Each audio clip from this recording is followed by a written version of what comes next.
The response from European politicians has exposed their utter incompetence.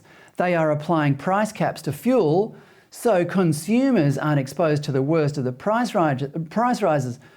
But who pays for the fuel then? Do governments just print more money? Nobody knows because nobody has a plan. Politicians blame the high prices on COVID restrictions, which they imposed, and the war in Ukraine, which they helped start by pushing NATO further and further east despite warnings from Russia. But the real issue is supply, which is why the analogy to World War I is so pertinent now in Australia. Australia is sitting on the world's largest deposit of uranium, but we are only the third highest exporter of it behind Kazakhstan and Canada.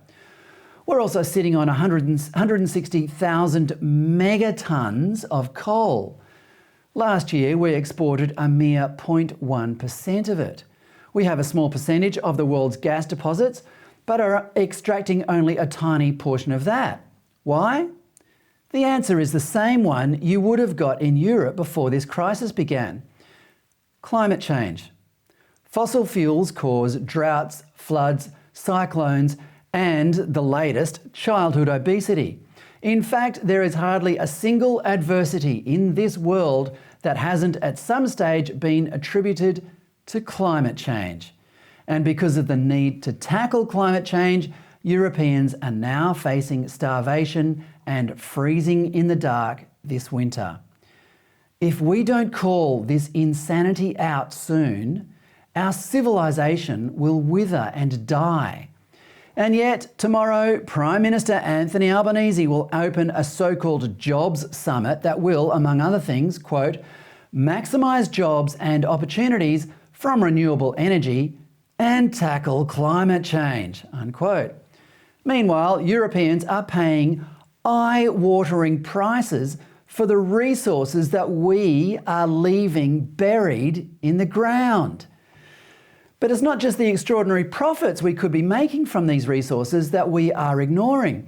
Those men who sailed off to Europe a century ago did so because they understood the debt they owed to European culture.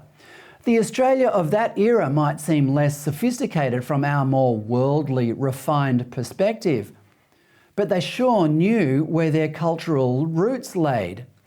In the rush to assimilate into Asia, we have forgotten that everything we love, our music, art, food, values, literature, fashion, language, humour, and even our laws and institutions are all European.